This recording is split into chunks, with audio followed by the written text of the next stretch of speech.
and thanks for joining me. I'm currently at the BCCK here in Kuching, Sarawak, attending the WCIT, or the World Congress on Innovation Technology 2023. Last year was done in Penang, this year in Kuching. We have over 6,000 people attending this conference. This is where we debate, talk, and perhaps even formulate some policies regarding technology. We saw the event taking place on the 3rd, where they were focusing on the SheTech Asia Forum 2023, a lot of focus on women and gender equality and equity. So a lot that has to be done and supported on that front. This is the inaugural session that was on day 0. And of course, on the 4th of October, we saw the Premier of Sarawak launching the event, and in it, the focus not just for WCIT as well as IDECS, which is the Digital Economy Conference for Sarawak.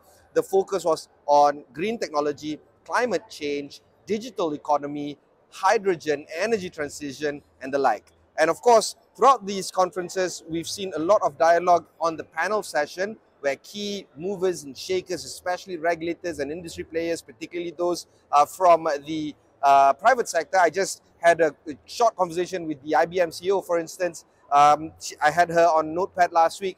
She's attending this. We saw TM, MDEC attending this as well. Many of the MOUs are signed. Many of the conversations that took place over the past few months leading up to this is signed at this conference. Anyway, I've had a lot of conversations, but the one that I really want to highlight is one from Dato' Dan Khoo, the WCIT CEO. WCIT is the World Information Technology and Services Alliance, the owner of this conference of WCIT. In it, I discussed at length about not just the purpose of WCIT, but what the plans are moving forward. And of course, if you are a scale-up and startup, somebody that might have gone to get a Series A funding or is about to get to Series A funding, watch out about the announcement that was made today regarding the not just the AI declaration, but the World Cup, or the WCIT World Cup. Because the WCIT World Cup is talking about how scale-up enterprises or scale-up startups, especially those in the Series A range, can actually pitch and participate in the event, and of course, perhaps look at how they can graduate from that World Cup preliminary stages this time next year in Kuala Lumpur to be hosted in Estonia, along with other WCIT winners, I suppose, to compete at the global level at Estonia next year. So do check that out in the statement that is coming in from Dato' Dan Khoo. This is my conversation with WCIT CEO, Dato' Dan Khoo.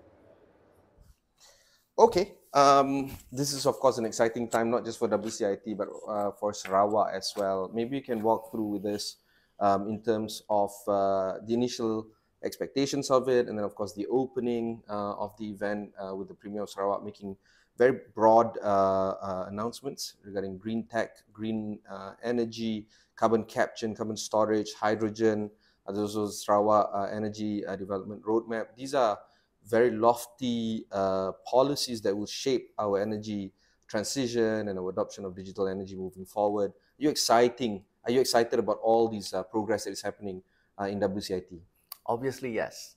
This is an exhilarating example of how a host of the World Congress on Innovation and Technology has taken the bull by the horns and really moved forward aggressively to not just organize these as a signature event of WCIT, but also as a catalytic platform that galvanizes so many other things. It is not just from the trade investment activities, it is also bringing in potential foreign direct investments into the state, into the region. It's also connecting the local businesses, the digital trade, the entrepreneurs from Sarawak with thousands of global entrepreneurs as well as potential users that have come together under the roof of the WCIT.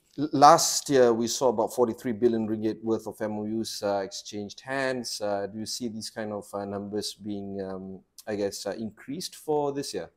So what happens is the hosts then puts together the activities, and they are the ones then announce these FDI deals and trades, etc., in the months leading up to the World Congress. Obviously, not all of that happens during the 3-day event. You don't do deals in 3 days. It's worth that amount. It is leading up to the event. So you saw a raft of MOUs and agreements that were announced and witnessed by the Premier.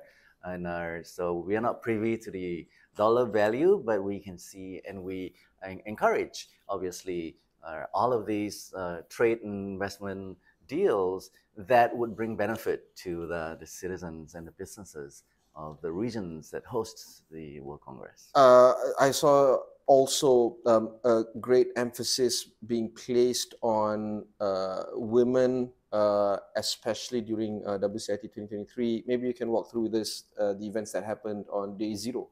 Right, SheTech, the SheTech Asia Forum. So this is an initiative, the inaugural one. It's an initiative that hopefully will live on, and I'm sure it will, after the state and the region has hosted WCIT, so that, and that's an important aspect, I think, getting and making sure that the gender differences are reduced as much as possible. And not only that, the addition of more to the workforce, I think, is an important aspect, because there's so much talent and it goes to waste if they are not maximized to the fullest. There is a big event that is happening in Kuala Lumpur yesterday, where the Prime Minister launched the hydrogen economy at IGEM. There's also IGEM itself that focuses on a lot of renewable energy policy. The government also announced the new or national energy transition roadmap. There's a lot of emphasis towards hydrogen as well, and Sarawak being a key player there. Do you feel that all this leads up to what needs to be discussed, or what has been discussed at WCIT over the past 3 days, leading up to the final day, which is today? So energy is an important part of our global economy, and the circular economy is increasingly becoming a key component of what we discussed at the World Congress. That said, however, I think this year you'll discover, and you would have seen, that artificial intelligence takes center stage. And whether it's because of the excitements that have emerged from generative AI to the major moves from the multimodal type of move that has happened with ChatGPT 4V, I think these are exciting times, and we want to make sure that we bring these messages and the key debates, discussions, as well as innovations around artificial intelligence to the delegates as well as the attendees. Thus, ergo, you see Grace, the robot, as well as keynotes that have and panels, as well as tomorrow, or you will find on the final day, the debate on AI. Let's talk about the debate on AI that happened earlier this afternoon. Would you like to walk through this about that particular event?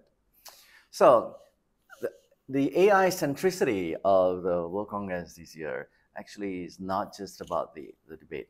It is it started obviously with the planning and the programming for the speakers and the panels and delegates, the content. Plus, AI has also been a key area that WCIT has focused on. So we released the WCIT AI position paper, which is a document that embodies the elements and principles that we recommend our members take to their governments to basically look at ethical and consensus-based ways to, if regulation is required for AI, then how would governments move forward? So we have a set of principles and recommendations on those areas. It includes as well an AI declaration, so that we just had today, the debate and the keynotes that we've witnessed over the past few days, the panels, and as well as the use cases. I think we are more excited by the innovations and what I would call the Jedi side of the Force, the light side, the wonderful things, the innovations that can bring AI and technology in general for the betterment of humankind. Certainly, there are concerns, potentially the dark side, loss the Sith, of, so to speak, loss of livelihoods, and potential abuse of AI, whether it's for illicit or negative use cases, as well as maybe people's fears with regards to how they can compete with machines. So What would be I guess the impetus of having the AI declaration is there, but what would be the salient point, the 2 or 3 principles that you want to share with us? I think it signifies the commitment of WISA members from 80 countries and economies to basically develop and ensure that AI and the adoption, innovations around AI are pursued in a manner that is ethical, that is consensus-based, that is transparent, and that will lead, again, to the betterment of humankind. Principles-based declarations are much more important than criteria-based, in my opinion. And of course, as we see AI development taking place rapidly over the next few years, there would be unintended consequences and side effects that might not necessarily be seen or thought of today. Do you feel that these kind of AI declarations that are done could factor in these kind of developmental changes or upgrades that we will inadvertently experience over the next 1 or 2 years to come, or even 5 years to come? Right. So the declaration is also a window to our WISA AI position paper. And if I were to just have one takeaway from that position paper, it is the recommendation that governments create the regulatory sandboxes so as to experiment before it is rolled out. So the things that you talked about, we cannot predict all of the things that will emerge, that will come out, that will are innovations that is going to shape the world. However, if we make sure that they are played out in a sandbox, then we hopefully, when it's fully rolled out to the mainstream, we can tackle most of the concerns. And it's not new. The government has had sandboxes of various industries before, fintech, insurtech, many more. It shouldn't be a bridge too far to cross that. What's your wish list in terms of the timeline for the government to create this sort of sandbox to allow for AI to proliferate naturally in the market? I would love to see this happen within the next 12 months. Already our Wow. members in, for example, Brazil, they're actively debating, discussing in their parliament, and legislators are now talking about how do we implement these things, because technology is moving forward and it is not going to wait. And if you think just because you're in a different sovereign state and you're shielded from what's happening around the world, it doesn't happen that way. Okay, WCIT took, I don't know, months, if not years, of planning. And today is the final day, from the 3rd all the way to the 6th. Are you happy, I guess, with the takeaway? I mean, of course, you're mandated to say you're happy, but honestly, we are ecstatic, not just happy. Ecstatic. We want to congratulate the Sarawak State government, the key partners that we've had. We've played a wonderful role in hosting the delegates from around the world, and as well as our member in Malaysia, PICOM. I think the collective effort going in to make sure that this platform is successful and that it can lead to, beyond just the 3-4 days, positive impact and benefits to major stakeholders is something that we encourage, and we want to continue to track and hopefully and be a partner of.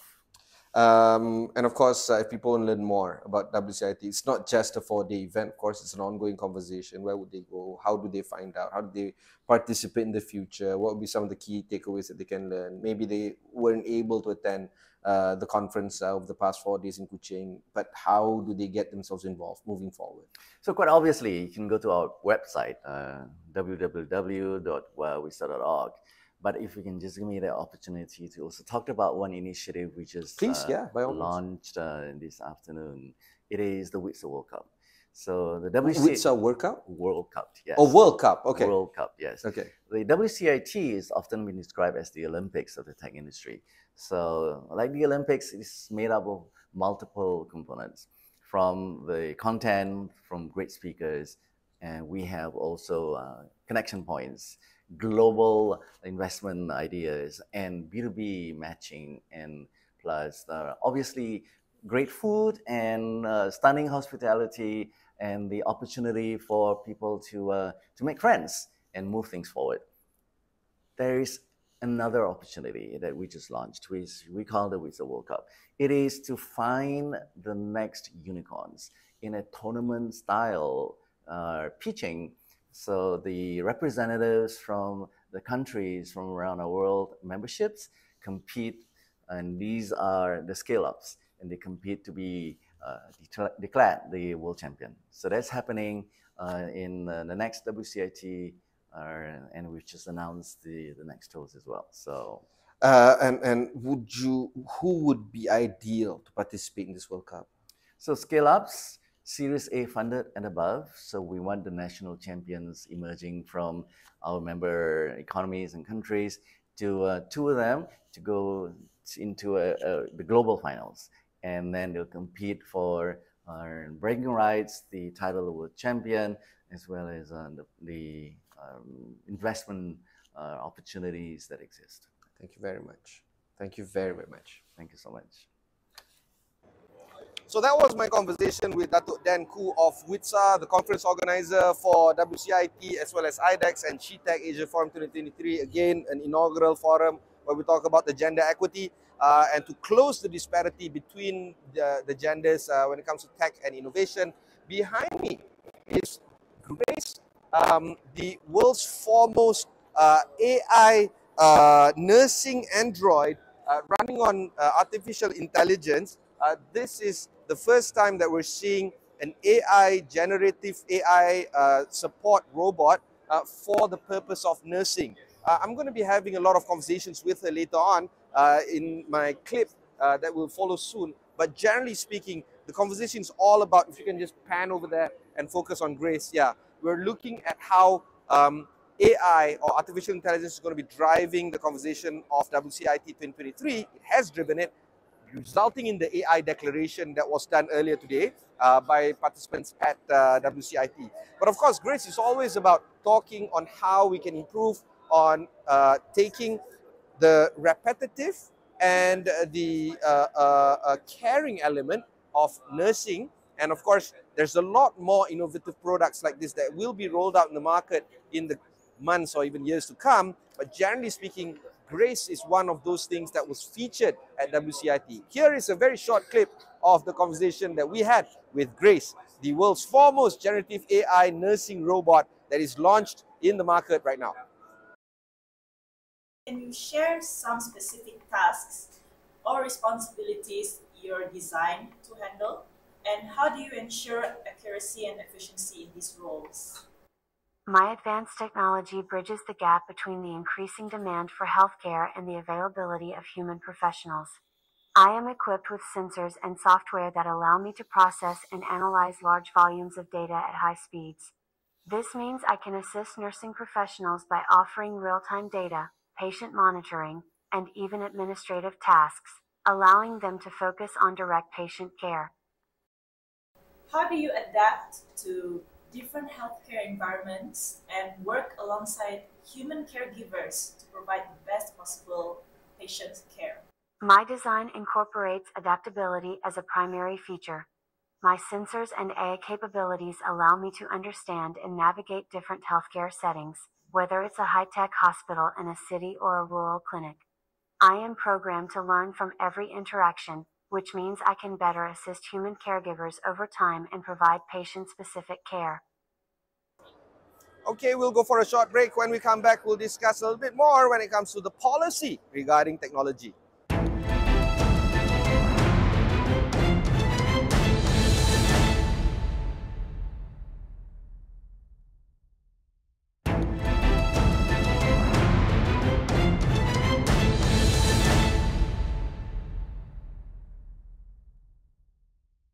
Thanks for rejoining us.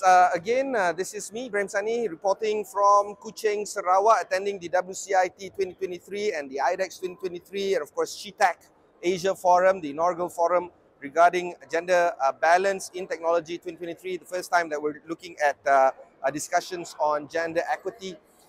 Up next, I will be having a very short dialogue with one of the speakers at WCIT one Michael Nelson, the senior fellow at the Carnegie Endowment, talking about digital policy. In it, he argues that governments are behind in digital innovation, but that's not necessarily a good thing, because we're looking at market participants, especially the private sector and the academia, running the digital innovation and technology, and the government must be a little bit more pensive and a little bit more thoughtful in creating policies that will support the betterment of humanity through digital innovation and digital technology.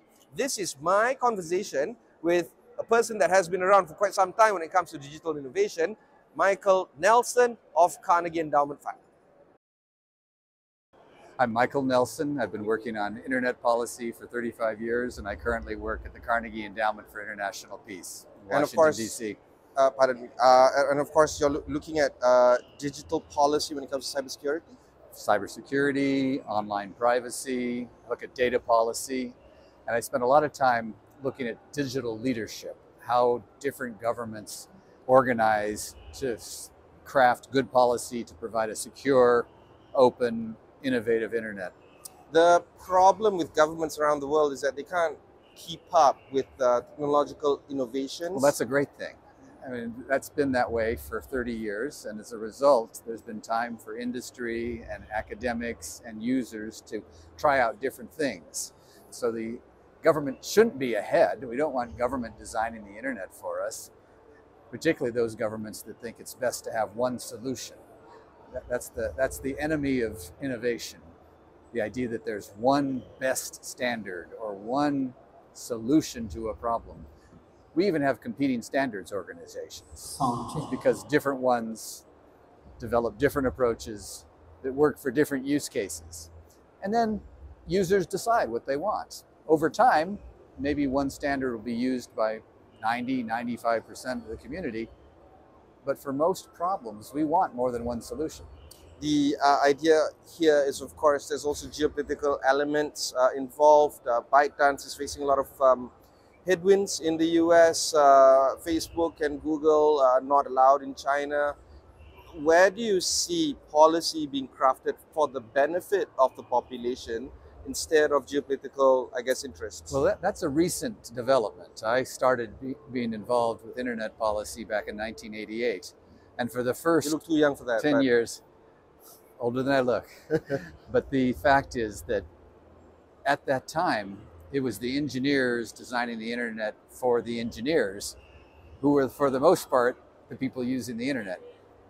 Then they started building it out, and obviously they paid a lot of attention to what users wanted. There were new problems, new solutions, but it continued to be a bottom-up process. Then the politicians got involved, and I was working with some of the early political pioneers like Senator Al Gore. His mission was to make sure that this internet we were building reached as many people as possible, as quickly as possible, and that it provided the widest range of services, because that's the key. If people don't find a service they want, they're not going to make the time to use it. And that worked well. And then, unfortunately, it went from policy to politics. And so people started really playing games. You know, they decided that they didn't really want to solve problems. They wanted to appear to be solving problems. And so we saw over about 10 years, a lot of people making proposals that would have limited the internet. And sometimes they had a really good purpose in mind. Yeah. You know, they wanted to prevent cybercrime. Yeah.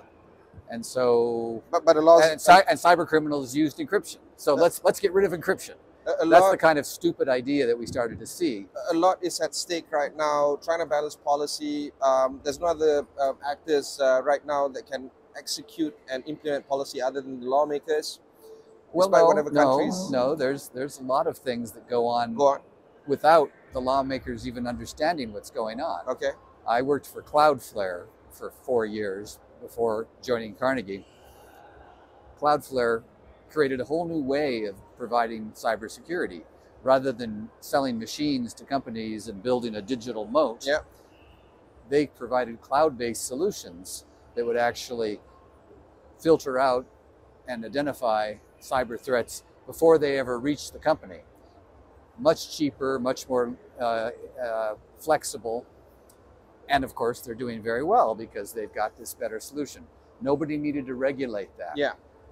As a matter of fact, there were some governments who were telling companies they had to provide firewalls and they had to do things that were older, not as efficient as Cloudflare. So there's a lot going on that isn't under the regulatory umbrella. But my biggest worry is the one that you just mentioned. In the last 4 or 5 years, geopolitics has taken a much bigger role in what services are available. And it's leading to internet fragmentation. It's particularly leading to the blocking of applications. Yeah. And it's not just the digital policy agencies that are involved. It's everybody in the government. Sometimes it's the prime minister or the president who decides, well, we're not going to have those applications. Arbitrarily. Pretty much arbitrarily and for PR reasons. Yeah. Let's bring it down here to Kuching and WCIT. What would be the 2 or 3 things that you are keeping an eye out for, or you want people to particularly pay more attention to? Well, I write a lot about digital leadership. And within each government, typically you have 3 or 4 agencies. And the problem is that in these governments, the agencies are pulling in different directions. And I say when policies collide. It's actually my favorite hashtag when policies collide. And it happens all around the world. So again, mentioning encryption, the cybersecurity office, they want really strong encryption. The police, they don't want the criminals using encryption, so they don't want anybody using encryption. That's not going to work. And so you need the prime minister, the president. In the case of Sarawak, you need the premier actually bringing together the different experts, the different agencies, and saying, I know you're interested in doing this and you want to do that. Find a way to work together. And that's all that we have right now regarding WCIT. There's a lot more reports that can be found on astroawani.com. You can actually see all the reports that can be found there. You can also search for WCIT on all of Astro Awani's platform as well. This is me, Ibrahim Sani, reporting from Kuching, Sarawak. See you back in Kuala Lumpur again soon.